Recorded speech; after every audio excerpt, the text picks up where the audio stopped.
My name is Anthony Nathaniel, and I welcome you back to our mathematics for SS2 course. And in this episode, we are going to be dealing with probability. And this probability, it's going to be an episode that talks about we are going to revise from the basics of probability, which you might have covered in your SS1 and junior school courses. Then we are going to go further and then go on to advanced parts of probability. So stick to this video to the end so that you can gain the full value and the full impact of this video. And we are going to be starting from what probability actually is. So what's probability in, by the way? Now, probability is simply that part of mathematics that deals with the measure of the tendency of an event happening. So the probability of an event is the tendency of that event to happen. Now, it is the measure of the likelihood of an event happening. Now, that's simply put, and there are two different types of probability. There's the experimental probability and there's the theoretical probability. Now, theoretical probability shouldn't remind you of physics. Physics is way too advanced for us right here. So now, in this actual episode, when we study theoretical probability, we are basically dealing with formulas. And formulas for probability, they are simple formulas that are easy to understand. So the general formula for probability is the expected outcome divided by the total possible outcome. So I'm getting to that. We are going to be solving a lot of questions in this area, but I'm just trying to talk about the theorems and the theoretical background of probability. Now, experimental probability uses experiments and practical outcomes to validate the data and the outcomes of probability tests. Now, but theoretical probability, they make use of predetermined formulas, just as I was saying.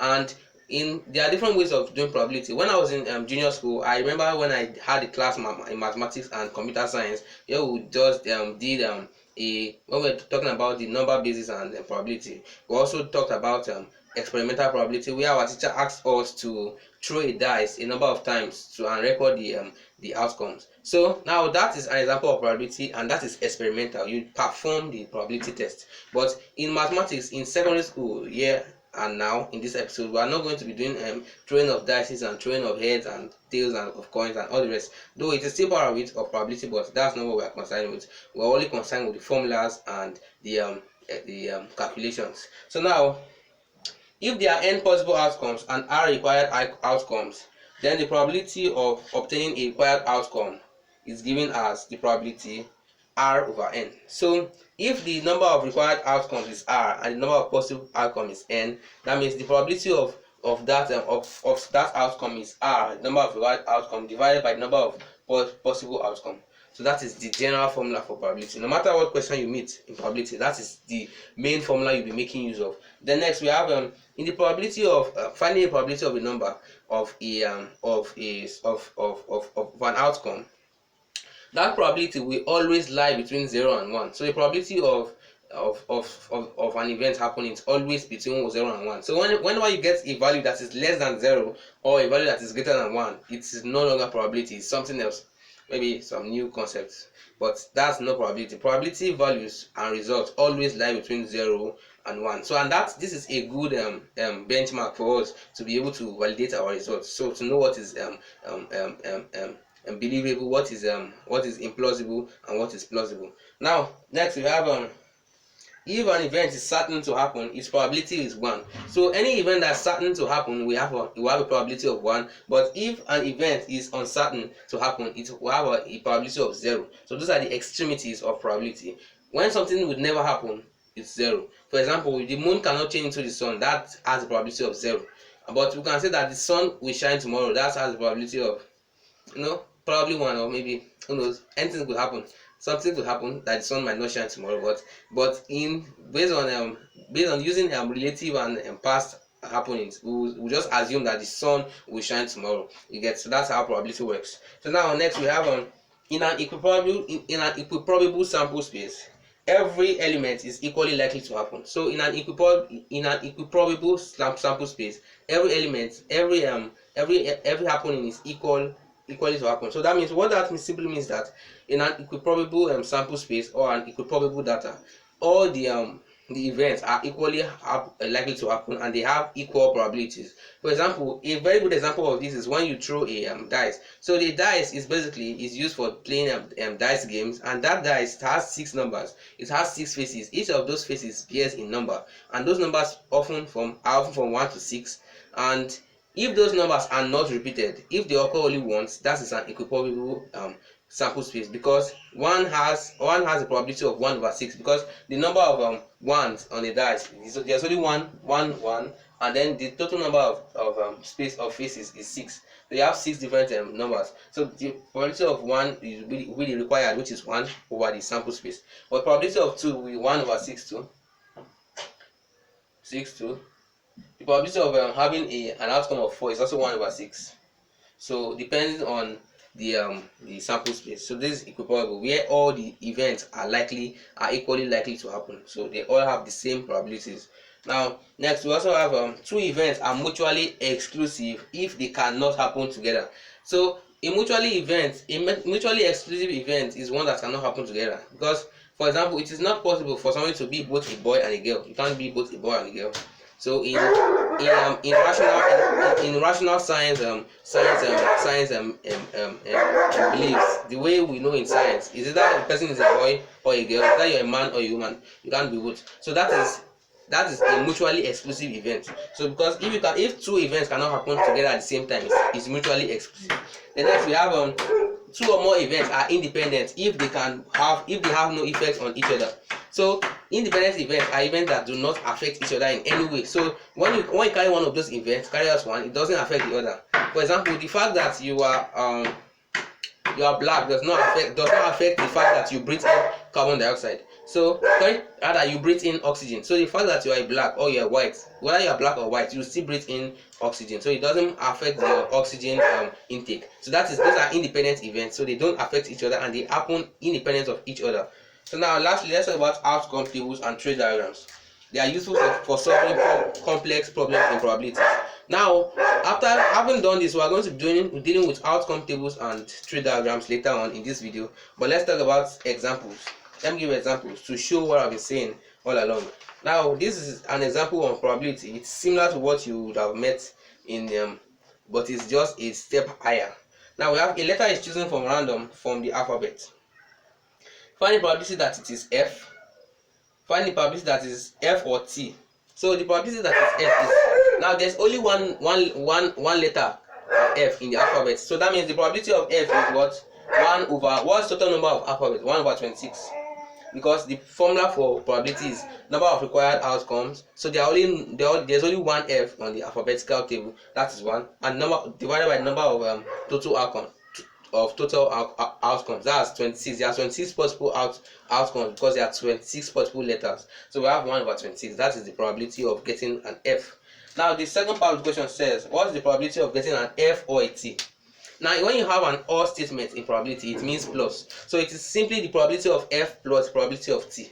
So you can simply say the probability of F or T is given as the probability of F plus the probability of T.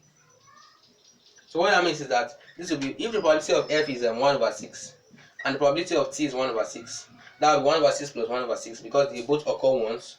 That will be 2/6, and that's broken down to 1/3. So that's the probability. The probability of F of T is 1/, sorry, I made a mistake. So 1/26 rather, 1/26, 1/26, 2/26, that's 1/13. So the probability of getting an F or a T from the alphabetical table is 1/13. Now next, let's go to the next part of the question. Find the probability that it is one of the letters of the word frequency. Now FREQUENCY, we are going to look for the probability that it is one of the letters of the word frequency. Now the frequency, we are going to analyze the letters of frequency, and we are going to remove the repeated digits. So that means we have FREQUENCY. So how many digits are repeated? 3 is E is repeated, so we are going to remove 1. So we don't count the repeated digits in probability.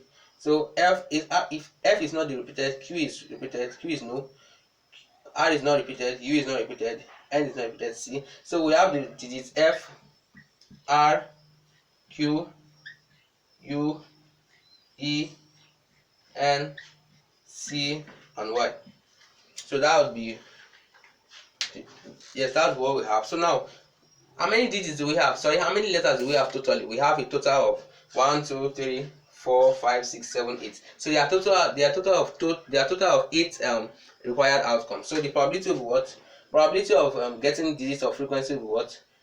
Of getting the letters of the word frequency will be 8. There are 8 required outcomes over what is the total number of alphabets? There are 26 possible alphabets. So our answer will be 8 over 26. That will be 4 over 13. So always remember that in all your doings in probability, your formula to be used is the number of required outcomes over the total number of possible outcomes. So that is how to do that. And then lastly, let's talk about an exclusive probability. That is the complement. Now, what is the probability of that it is not one of the letters of the word table? Now, this is the word table is T, A, B, L, E. So since nothing is repeated, we just take that as 5 possible required outcomes. So that's 5 over the total number of alphabets is 26.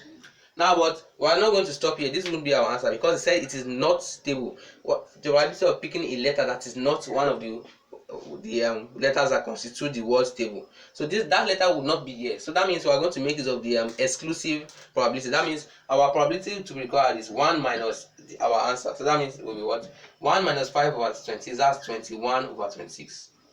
So that shows that is how this kind of a probability works. That's 1 minus 5 over 26 is 21 over 26, and that's the required answer. So whenever if we ask to find the probability that we pick a letter from the word table, that would be 5 over 26. But if we are looking for a probability of picking a letter that is not of the word table, then that will be 1 minus 5 over 26. So anytime you hear the word not in probability means 1 minus that answer. So it is just like the additive inverse. Who knows? No, not really. It is just like 1 minus that answer. And it's denoted as PR complement. So that's the probability complement of an event. It is 1 minus that event. So now, let's not waste too much time. Let's move on to mutually exclusive events. Now, mutually exclusive events are events that cannot happen together. So they have their separate probabilities of happening. So for mutually exclusive events, what you just do, you just add their probabilities together. So that's because there's nothing that's common to them. So for example, if the probability that a letter chosen at random from the alphabet is either a vowel or one of the letters X, Y, Z, find the probability that the letter is chosen at random. Find the probability that a letter chosen as random is either a vowel or one of the letters X, Y, Z. That means we are either choosing from a vowel or one of the letters X, Y, Z. So how many? So I'm just going to. So we just represent it as probability of vowel or letter XYZ. XYZ, because this is a combination of 3 letters. That would be the probability of vowel plus probability of XYZ. Because I mentioned earlier that whenever you see the word or in probability, it means plus. So probability of vowel or XYZ is still equal to the probability of vowel plus probability of XYZ. So that's how many vowels we are going to use to calculate the number of required outcomes. So there are 5 known vowels in English letters alphabet. That's 5 over the total number of outcomes is 26 plus XYZ contains 3 non-repeated letters. So that will be 3 over 26. At the end of the day, we have 8 over 26, which will be broken down to 4 over 13. So that's the probability of getting either vowel or one of the letters X, Y, Z. That is an example of mutually exclusive events. Now let's talk about probability tree diagrams. Now probability tree diagrams, they are used to make us understand probability better, and you can also make use of tables. For example, when you involve dices, you can make use of tables. But now today, let's just talk about tree diagrams. A bag contains 3 black balls and 2 white balls. A ball is taken from the bag and then replaced. A second ball is chosen. What is the probability that they are both black? Now, this bag contains 3 black balls and 2 white balls. Let's represent the balls as 3B plus 2 white. So there are a total of 3 blacks and 2 white balls in the bag. So they said a ball is taken from the bag and then replaced. A second ball is chosen. What is the probability that they are both black? Now this is the bag. If we take one ball, yes, it's either we'll take a black ball or we'll take a white ball. Now if we take a black ball, what's the probability of taking a black ball? It is 3 over, because that's the number of black balls, 3 over the total number of balls, 3 over 5. But what's the probability of taking a white ball? That's 2 over 5.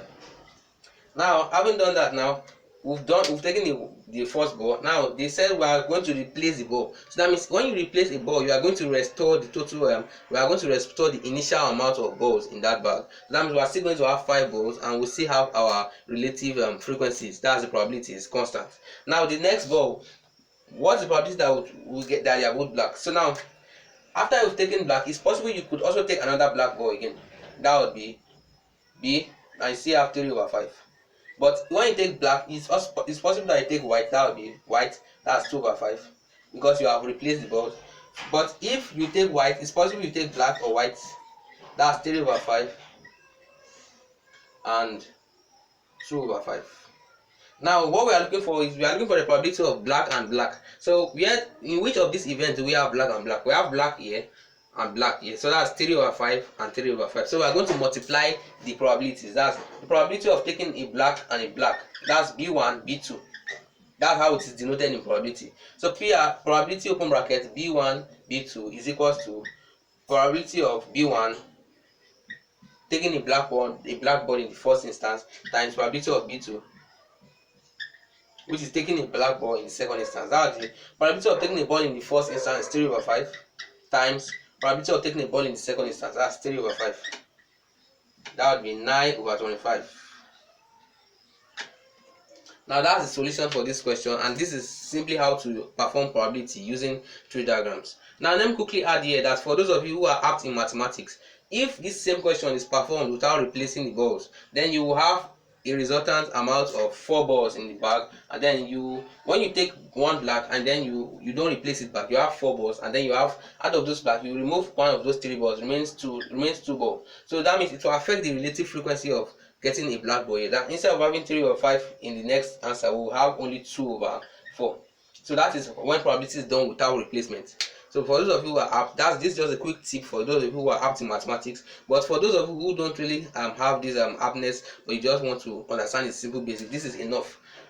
And in mathematics, they don't often test your ability too much up to this, beyond this extent. So this is just the extent of your examinations for mathematics. So now I've come to the end of this video, and I hope you enjoyed this episode. It was packed with a lot of tips and principles on probability. Now you can always like, share and subscribe to this channel, so that you can encourage me to continue providing content like this for education of students, and for the movement for the positive growth of education in Nigeria and also West Africa. So thank you for watching, and don't forget to like, share and subscribe. See you next episode.